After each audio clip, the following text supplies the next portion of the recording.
अस्सलाम वालेकुम, नमस्कार, सत श्री अकाल एंड गुड इवनिंग। मैं हूं आरज़ू काज़मी और आप देख रहे हैं पॉइंट ऑफ व्यू। हमारे साथ हैं जी major general GD Bakshi sir. बहुत शुक्रिया सर कि आज आप आए। Thank you so much. Thank you. Sir, आपने देखा ईरान में जो कुछ हुआ, जिस तरह से हमास के लीडर को मारा गया, उसके बाद गल्फ कंट्रीज में भी जो है वो टेंशन देखने में आ रही है सिक्योरिटी को लेकर। ईरान बार बार थ्रेट कर रहा है इसराइल को। क्या देख रहे हैं सर आप इस रीजन में? कोई हम एक और वॉर देखने जा रहे हैं या ये सब कुछ ठीक हो जाएगा? देखिए, इस वक्त सिचुएशन बहुत ही अनसर्टन, बड़ा डेंजरस फ्लैश पॉइंट फिर से आ गया है। अप्रैल में आपको याद है तकरीबन ये region was plunged into war, लेकिन उस वक्त अमेरिका ने बड़ा जोर लगाया बिहाइंड द स्टेज कि ये एस्केलेशन ना हो।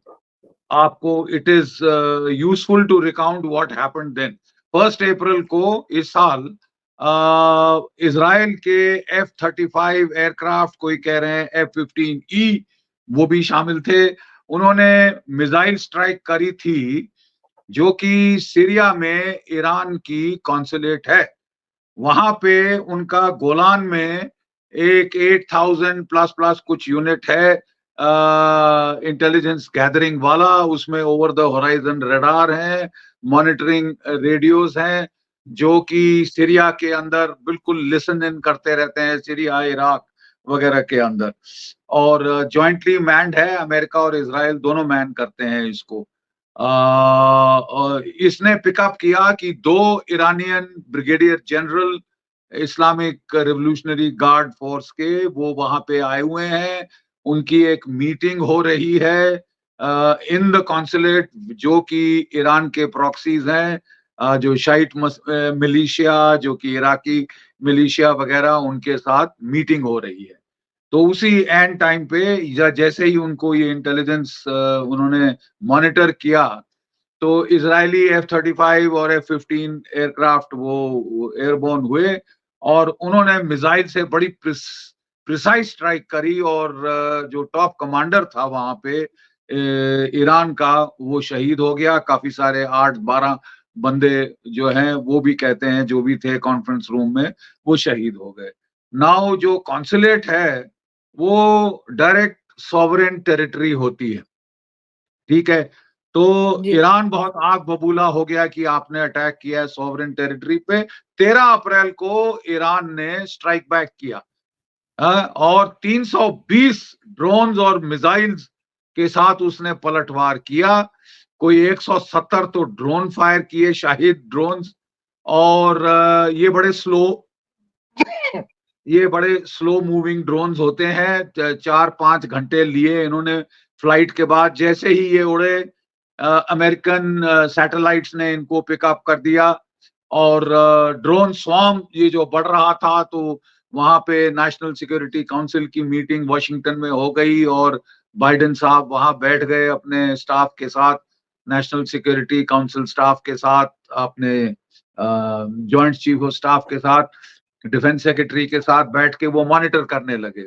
और कोई 1 घंटे फ्रॉम द एच आवर वो उन्होंने अपने जो है क्रूज मिसाइल, पावे क्रूज मिसाइल, वो फायर किए। ये क्रूज मिसाइल का टास्क है कि जैसे ही कोई रडार ओपन अप होता है, एयर डिफेंस का रडार, एंटी बैलिस्टिक मिसाइल का रडार, वो खुलता है, लाइट अप होता है, तो वो जाके उसको हिट करते हैं, ठीक है। और जो उनकी एयर डिफेंस बैटरीज हैं उनको स्ट्राइक करते हैं। और उसके बाद कोई 120 शहाब मिसाइल्स, उनके बैलिस्टिक मिसाइल 2000-2500 किलोमीटर की रेंज वाले, उन्होंने हिट किया। मतलब तीनों स्वॉर्म्स, ड्रोन स्वॉर्म, क्रूज और जो आपका बैलिस्टिक मिसाइल, वो तकरीबन इकट्ठे टारगेट पे आए। तो अमेरिका ने भी अपना एयरक्राफ्ट कैरियर पहले से भेजा हुआ था। 200 फाइटर्स अमेरिका के, ब्रिटेन के, फ्रांस के, वो भी हवा में थे। और उनका जो एजीज क्लास डिस्ट्रॉयर्स, जिन पे ओवर द होराइजन रडार लगे हुए थे, जो कि सारे बैलिस्टिक मिसाइल लॉन्चेस को कैच कर सकते हैं, सैटेलाइट में IR डिटेक्शन कैपेबिलिटी होती है, जो भी रॉकेट का जो ब्लास्ट निकलता है उसको वो हीट सिग्नेचर को पकड़ लेते हैं, कहीं भी मिसाइल फायर हो दुनिया भर में वो पकड़ सकते हैं, तो वो लगे हुए थे। और जो इजराइल का जो नेटवर्क है वो बड़ा क्लोजली इंटीग्रेटेड था विद यूनाइटेड स्टेट्स की जो anti ballistic missile defence command है उनकी, कोलोराडो में जिसका हेडक्वार्टर है। मतलब सारा उनको फीड इन अमेरिकन सैटेलाइट्स का मिल रहा था, तमाम जो उनके रिकॉनेसांस सैटेलाइट्स ऊपर हैं, ड्रोन्स उनके जो उड़ रहे हैं, प्रेडेटर वगैरह उनके जो एयरबोर्न वार्निंग एयरक्राफ्ट हैं, वो सारों का उनको इनपुट्स मिल रहा था। और वो प्लस वहां पे जो कंप्यूटेशन कंप्यूटर्स हैं कि जब एक मिसाइल को पिकअप करता है सैटेलाइट या ड्रोन वगैरह, तो वो कंप्यूट कर सकते हैं साहब इसकी ट्रेजेक्टरी कहाँ है, कहाँ जाके हिट करेगा। तो मैं थोड़ा तफसील में बता रहा हूँ जी जी जरूर इससे सर, निकलता है जी कि अगला कदम क्या होगा। ये जी तो अप्रैल की बात रही, अगला कदम क्या होगा। और उसी वक्त जैसे ही वो ड्रोन्स नजदीक पहुंचे, American aircraft, British, French aircraft, उन्होंने उनको शूट डाउन करना शुरू किया। वो GPS गाइडेंस पे चलते हैं जो आप और मैं भी इस्तेमाल करते हैं, और लड़ाई के टाइम पे अमेरिका उनको स्पूफ कर सकता है। जैसे ही ये ड्रोन सीरिया और इराक के ऊपर पहुंचे, जॉर्डन के ऊपर पहुंचे, उन्होंने उनको स्पूफ कर दिया और इजराइल ने अपने ऊपर GPS बंद कर दिया ताकि मतलब वो मिसगाइड हो जाएं वो मिसाइल, और उनके फाइटरों ने जाके फिर उनको शूट करना शुरू किया, अमेरिकन फाइटर्स ये, और कहते हैं तकरीबन सारे जो ड्रोन्स थे शाही ड्रोन्स मार गिराए। लेकिन शाही ड्रोन्स का पर्पस था कि वो मास्क करें मेन अटैक को, जो घातक अटैक जो रियली आ रहा था जी उसको मास्क करें और सैचुरेट कर दें इजराइल के डिफेंस। याद रहे ये दुनिया का सबसे बेस्ट डिफेंडेड टारगेट थी ये इजराइल।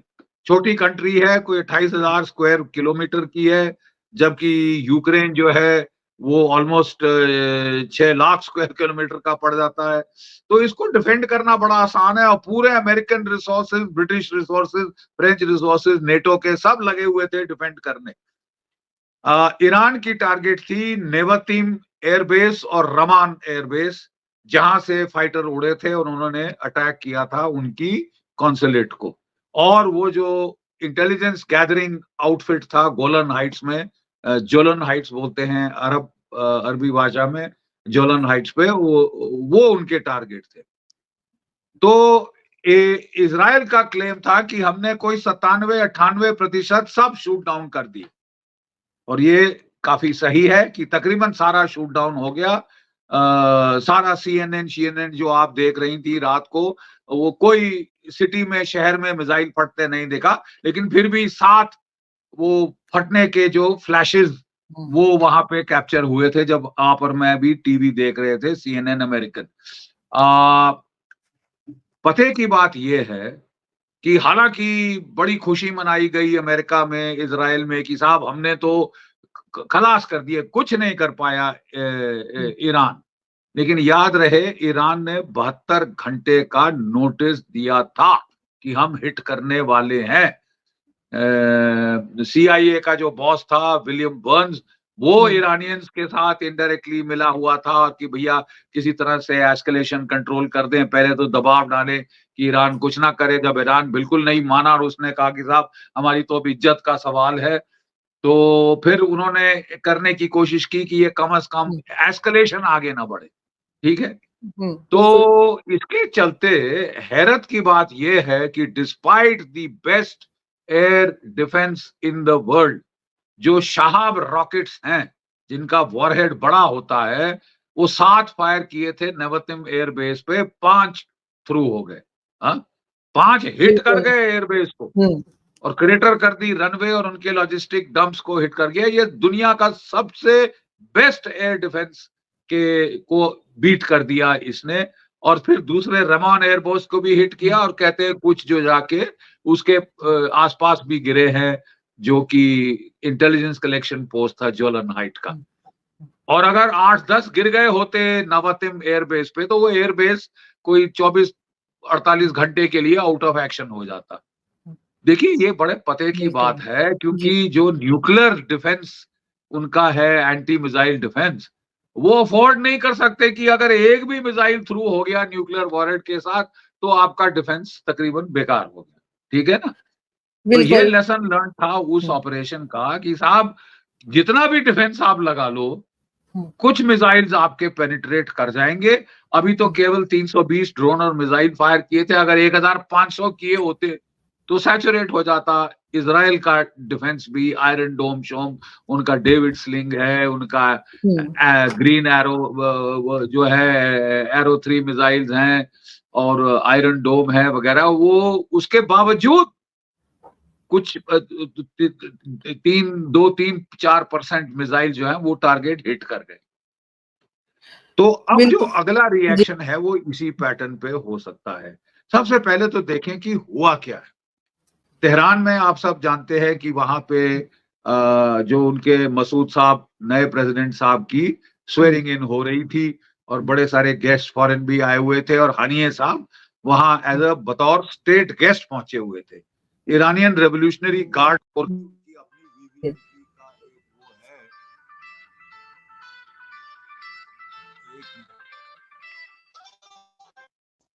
सॉरी, इनकमिंग कॉल आ गया। नहीं, हाँ, नहीं, नहीं। तो मैं बता रहा था कि उनको ईरानियन रिवोल्यूशनरी गार्ड कोर के हाई सिक्योरिटी कॉम्प्लेक्स, जो उनका वीवीआईपी कॉम्प्लेक्स है, उसमें रखा हुआ था। और रात के 2 बजे वहां पे ब्लास्ट हुआ, और वो मारे गए, शहीद हो गए, वो मारे गए, वहां पे मारा गया, और उनका जो है गार्ड मारा गया। राइट नाउ बड़ी अटकलें लगाई जा रही है कि ये हुआ कैसे। अगले दिन जो पहले इजराइल ने अभी तक इसको कबूल नहीं किया कि हमने किया है।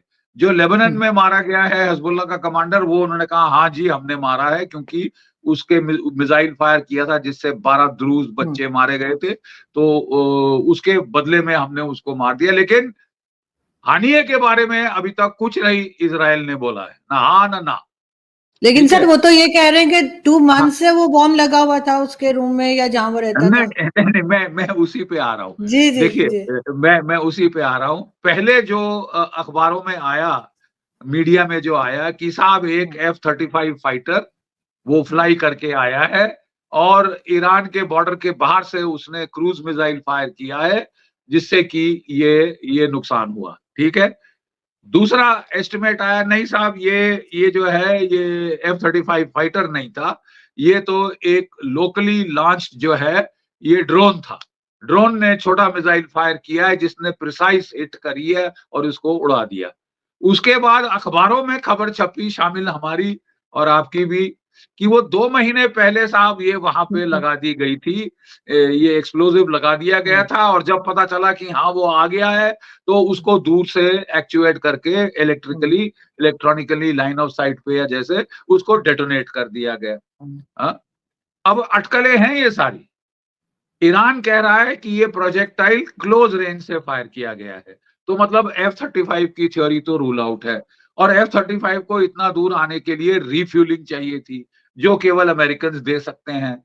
अमेरिकन ने कहा साहब हमको ना इसके बारे में मालूम था, ना हमारा कोई लेन देन है इस मामले से। ठीक है। ठीक। लेकिन हाँ, हम इजराइल की डिफेंस पे हम आएंगे। अगर कोई पलटवार करने की कोशिश करता है, वी विल डिफेंड इजराइल। ये लॉयड ऑस्टिन, उनके डिफेंस सेक्रेटरी साहब ने शरेआम बोल दिया है। हाँ? अब मेरे को तो लगता है मोस्ट प्लॉजिबल कि ये लोकल ड्रोन उड़ा के मिसाइल फायर किया है, कि 2 महीने इतने भी गए गुजरा नहीं है हुँ, ईरानियन रेवोल्यूशनरी गार्ड, कि उनके टॉप जो सिक्योर कॉम्प्लेक्स में हुँ, आप 2 महीने के लिए एक्सप्लोजिव रख दो। ये हाँ, ये इसलिए किया जा रहा है ताकि ईरान को मतलब आग बबूला ना हो जाए, क्योंकि अगर हाँ, F-35 ने स्ट्राइक किया था तो ये हुँ, पक्की एयर स्ट्राइक बन जाती है। याद रहे जब इजराइल ने ये 13 अप्रैल के बाद रिटेलिएट किया था, तो वो छोटे ड्रोन से किया था। और ईरान ने उस वक़्त क्या कहा था? ये छोटा खिलौने की हम परवाह नहीं करते। क्या बोला था? छोटे जी। खिलौने की परवाह नहीं करते। तो अगर आप एस्केलेशन रोकना चाहते हैं, आप क्या बताने की कोशिश करेंगे? कि साहब ये तो छोटा खिलौना था। ताकि ईरान को मतलब इज्जत का सवाल ना बन जाए कि अब तो रिटेलिएट करना ही करना है। लेकिन उनका एक गेस्ट, स्टेट गेस्ट मारा गया है, हुँ, तेहरान में मारा गया है, कुछ ना बिल्कुल। कुछ तो करना पड़ेगा ही।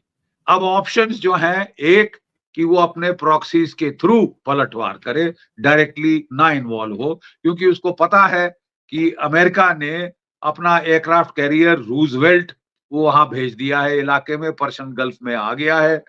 3 एजीज क्लास डिस्ट्रॉयर्स हैं with over the horizon radar, जो कि सारी मिसाइल लॉन्चें पकड़ सकते हैं, हुँ, एंटी बैलिस्टिक मिसाइल फायर कर सकते हैं, उनके फाइटर ग्रुप्स अलर्ट पे है। इस बारी तो उन्होंने अपने मरीन लैंडिंग कोई 5000 मरीन भी मेडिटेरेनियन में लाके उतार दिए हैं, ताकि अगर ग्राउंड बूट्स ऑन ग्राउंड भी डालने पड़े तो वो डालने की हालत में है इस वक्त।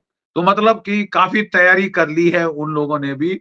और जैसे कि पिछली बार हुआ था, इस बार भी ईरान ने 72 घंटे के ज्यादा का नोटिस दे दिया है कि साहब वो खमैनी साहब ने बोला हम कुछ करेंगे। अब क्या वो मिसाइल रिडक्स करेंगे? मिसाइल रिडक्स मतलब हुँ, 13 हुँ, अप्रैल की स्ट्राइक को बड़े हुँ, पैमाने पे करेंगे। और इस बिल्कुल। बार वो कह रहे हैं कि जो इजराइल के ऑफिशियल्स इन्वॉल्व हैं, हम उनको हिट करेंगे तल अवीव में, ताकि मतलब दिखे भी दुनिया के कैमरों को कि हाँ उन्होंने कुछ किया है। उसका नुकसान बेटा ये है कि जहां आप दुनिया को दिखाओ कि हमने इजराइल को मारा है, तो एक तो इजराइल पलटवार करेगा, ऊपर से अमेरिका भी कूद पड़ेगा। ठीक है? तो बिल्कुल। ज्यादा मेरा अंदाज है ज्यादा लाइक्लीहुड ये है कि वो प्रॉक्सीज का इस्तेमाल करेगा, हिजबुल्लाह, हमास, हौती तीनों मिलके करेंगे। और अगर कुछ ज्यादा एस्केलेशन होती है तो फिर ईरान भी बीच में कूदेगा, डायरेक्टली फर्स्ट शायद ना कूदे, क्योंकि उसको भी डर है कि इसका बहाना लेके, क्योंकि जानबूझ के किया गया है, उकसाने के लिए किया गया है। हुँ, ठीक है? और इसका फायदा उठा के जो जो है अपना इजराइल और अमेरिका कूद पड़े हमारे न्यूक्लियर फैसिलिटीज, डिमोना की, इस्फहान की, उनको ना उड़ा दे। तो बिल्कुल। अब देखते हैं आगे आगे होता है क्या। हुँ, पॉसिबिलिटीज, मिलिट्री पॉसिबिलिटीज ये दो है। एक वो खुद रिटेलिएट करे, हुँ। दूसरा वो अपने प्रॉक्सीज के जरिए रिटेलिएशन करवाए, वो भी लेकिन घातक सर हो सकती है। सॉरी, हाँ बिल बोलिए। बिल्कुल, लेकिन सर इस रीजन में बहरहाल टेंशन बढ़ती हुई दिखाई दे रही है, इसलिए कि ईरान में जो कुछ हुआ उसके बाद, और दूसरा पाकिस्तान में भी जो टीटीपी के साथ मुसलसल अटैक्स चल रहे हैं, और कहा यही जा रहा है कि इस रीजन में जो है अगर इसराइल ने भी अगर जैसे पलटवार किया तो टेंशन और बढ़ जाएगी। तो आपको लगता नहीं है कि कहीं ना कहीं ईरान का अपना हाथ भी लगता है इस सारे अटैक में, क्योंकि अभी तक इसराइल ने तो कुछ कहा नहीं है। और हो सकता है कि लोग ये भी बात कर रहे हैं पाकिस्तान में कुछ लोग कि क्या पता ईरान ने कोई अपनी बातें मनवाने के लिए अमेरिका ने कुछ कहा हो ऐसा कुछ करने के लिए। ये पॉसिबिलिटीज हैं। अटकलें चल रही हैं, यू आर एब्सोल्युटली राइट। मैंने भी पढ़ी है मीडिया के अंदर हम्म, कि ये तो ईरान ने किया है, it is an inside job. Hmm, but Iran Haniyeh को क्यों मरवाना चाहेगा? वो पॉलिटिकल हेड है, और अगर वो मरता है उनकी कैपिटल, नेशनल कैपिटल में, जब वो स्टेट गेस्ट बन के आया है, तो कीचड़ तो सब ईरान पे, ईरान की लीडरशिप पे उछलता है ना। मसूद साहब वहां पे नए प्रेसिडेंट बने हैं, और वो मॉडरेट है। वो चाहते हैं कि शांति हो जाए, ताकि ईरान की इकोनॉमी को बढ़ाया जाए, लोगों को जो तकलीफ है उसको खत्म किया जाए। वो मॉडरेट हैं। अब ईरानियन रेवोल्यूशनरी गार्ड कोर उनको नहीं चाहता। वो तो जो हम्म, हॉकिश कैंडिडेट थे उसके लिए है। वहां भी अंदर टसल चल रही है। वहां ईरान के अंदर भी कुछ टसल चल रही है। व्हील्स विद इन व्हील्स है कि हानिए को क्यों उन्होंने मरवाया। मैं सिर्फ हम्म, दिस इज अ स्पेकुलेशन, हाँ, हम्म, कि भाई वो शायद हानिए वो पीस टॉक को, पीस एग्रीमेंट करने को तैयार नहीं था। अभी तक हम्म, उसने तो बड़ी डिमांड्स ऐसी ऐसी रखी कि तकरीबन इजराइल को बोल रहा है सरेंडर कर दो, आत्मसमर्पण हथियार डाल हम्म, दो, तब मैं मानूंगा, मैं ना मानूं। अब आप तो भैया बैठे हैं कतर में, बड़ी हम्म, आलीशान होटलों में ठहरे हैं, ऐश मुकाम में रह रहे हैं और आपको तो फर्क नहीं पड़ रहा, लेकिन मारे तो बेचारे फिलिस्तीनी जा रहे हैं ना वहां पे। बिल्कुल। 40,000 के करीब हम्म, तो बेचारे हम्म, मारे गए हैं उधर, और जी। उनकी तो कोई बिल्डिंग इमारत नहीं खड़ी रह गई। हाँ। तो ऐसे रह के कतार में बैठ के वो कराना, क्योंकि कुछ हद तक ईरान भी चाहता होगा कि भाई अब बस हो गया, हमने भी काफी हम्म, सपोर्ट दे दिया और तो कोई आया नहीं, पूरी मुस्लिम वर्ल्ड में और कोई नहीं आगे आया। सही बात है, माफ कीजिए, जी कोई बिल्कुल। आगे नहीं आया सिवाय ईरान के और उसके हम्म, जो प्रॉक्सी है। बाकी सबने बड़ी बड़ी हम्म, बातें की हैं, आंसू बहाए हैं, घड़ियाली, और कुछ नहीं किया, हम्म, कख नहीं किया किसी और ने। ठीक है। अब ईरान बिल्कुल। सोचा कि मैं अकेले ही क्यों, मैं जो है अमेरिका और इजराइल के हाथों अपनी देश का नुकसान करवाऊं, हम्म, तो शायद वो भी कीन हो सकते हैं कि हाँ भाई तू बंद कर अब यार, और नहीं मान रहा, ना मैं ना मानूं, तो फिर उन्होंने कहा हो सकता है उन्होंने क्योंकि ही खत्म सर कर दिया। क्योंकि सर कई जगह पे अमेरिका को ये भी देखा गया है कि जब अमेरिका ने कोई काम करना होता है तो बस फिर वो करना ही होता है। आपने देखा होगा कि जब ज़ियाउल का प्लेन क्रैश हुआ था, पाकिस्तान के जो डिक्टेटर था, तो उन्होंने जाते जाते अमेरिकन एम्बेसडर को भी बिठा लिया। जो हम अपने बड़ों से सुनते हैं कि उसने सोचा शायद अब कुछ ना, अपना एम्बेसडर बैठा है, उन्होंने फिर भी उड़ा दिया।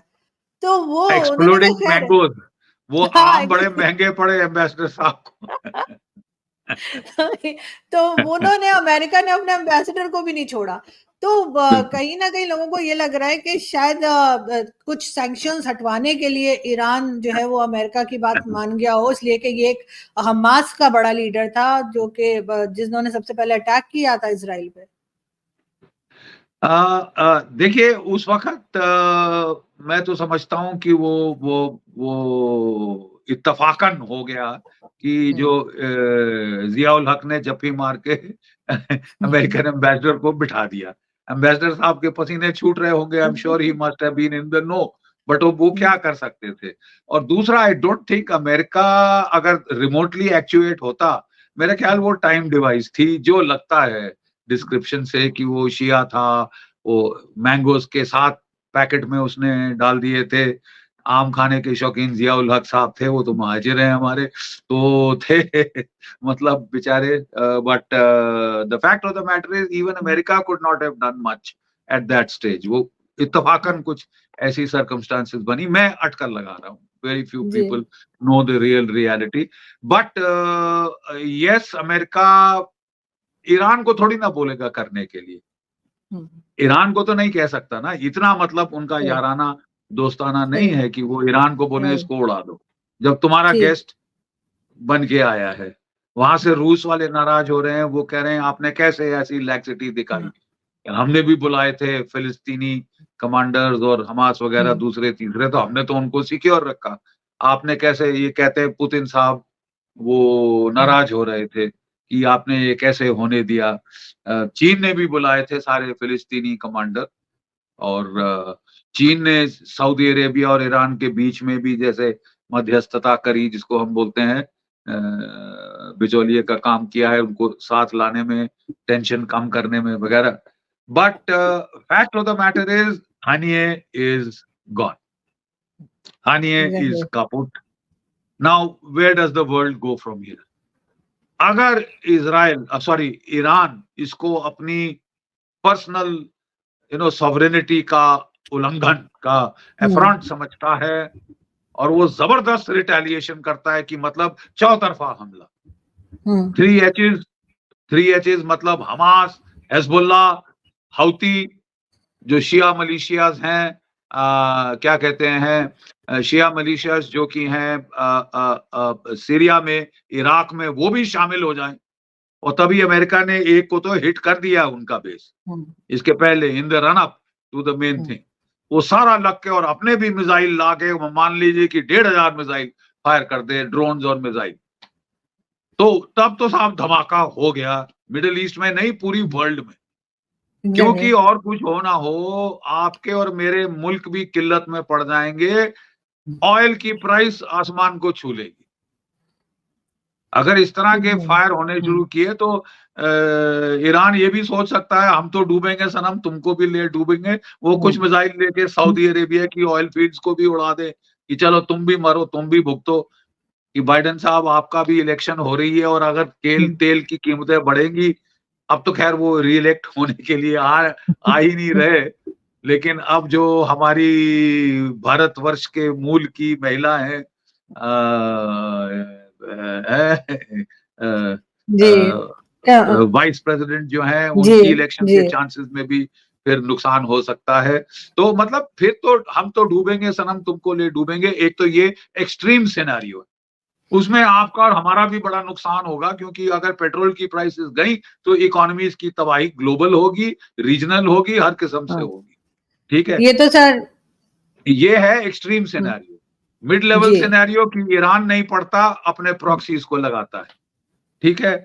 और लो लेवल सिनेरियो कि उसके प्रॉक्सी भी डर जाते हैं, क्योंकि हिजबुल्लाह को भी पता है कि अगर वो असॉल्ट करे तो सारे टैंक मिरकावा जो हैं वो लगे हुए हैं इजराइल के उनके बॉर्डर पे, और वो बहाना ढूंढ रहे हैं कि हम जाके लितानी रिवर तक हमला करें और वो पूरा एरिया कैप्चर कर लें। तो ये 3 विकल्प हैं। These are the G 3 military बिल्कुल possibilities. As a military analyst I can list out the possibilities. अब क्या एग्जैक्टली होता है, तो वो जो जिनको अब रशिया की इंटेलिजेंस को मालूम होगा, उनके भी सैटेलाइट्स हैं, उनके भी इलेक्ट्रॉनिक लिसनिंग डिवाइसेस हैं। For a layman like you and me to now predict what exactly will happen, I can give you the option matrix जो मैंने आपको दी बिल्कुल है। High exactly level, mid level, low level. लेकिन sir बात वही है कि अगर ये बड़ी कंट्रीज जो हैं इन्होंने इस वॉर को या इस टेंशन को कम ना किया तो वही वाली बातें जो आप अक्सर कहते हैं मुझे बहुत पसंद है कि लेने के देने पड़ जाएंगे दुनिया को लेने के देने, और जो बाईस्टैंडर्स हैं, अगर हाँ ये एस्केलेट हो गया, और देखिए जी ईरान ना भी चाहे, यू नो, एक्सीडेंटल एस्केलेशन हो सकती है। हाँ ऐसे बिल्कुल ऐसे माहौल में एक्सीडेंटल एस्केलेशन के एग्जैक्टली बहुत बहुत चांसेस हैं। यू कैन बहुत नॉट चांसेस हैं choreograph this kind of an escalation to perfection. पिछली बार कर दिया था, इट वाज अमेजिंग। हाँ दोनों नहीं चाहते थे कि एस्केलेशन हो, हाँ इज्जत का सवाल बन गया था। ईरान ने कहा साहब कुछ भी हो हम तो रिटेलिएट करेंगे। तो अमेरिका ने कहा अच्छा ठीक है रिटेलिएट करो, तो मतलब छोटा मोटा हाँ करना, ज्यादा नहीं करना, ज्यादा मत मारो बिल्कुल कि लेकिन ताकि अब ये बिल्कुल out of control spiral out ना हो जाए। ये स्पाइरलिंग, ये बिल्कुल एग्जैक्ट टेक्निकल शब्द हाँ है, अल्फाज है। तो मैं कह ये रहा था कि ऑप्शन मैट्रिक्स है, जैसे मैंने बताया, आप हम्म, मैं वहीं तक जा सकते हैं। बाकी तो जरूर अल्लाह ताला जाने आगे क्या होगा, आगे अल्लाह बिल्कुल जाने लेकिन क्या सर होगा आगे। बेहतर होना चाहिए क्योंकि वर्ल्ड जो है वो और अफोर्ड नहीं कर सकता कि इस तरह की टेंशन जो है वो बढ़े। Thank you so much sir कि आज आपने ज्वाइन किया। थैंक यू बहुत शुक्रिया। Thank you sir.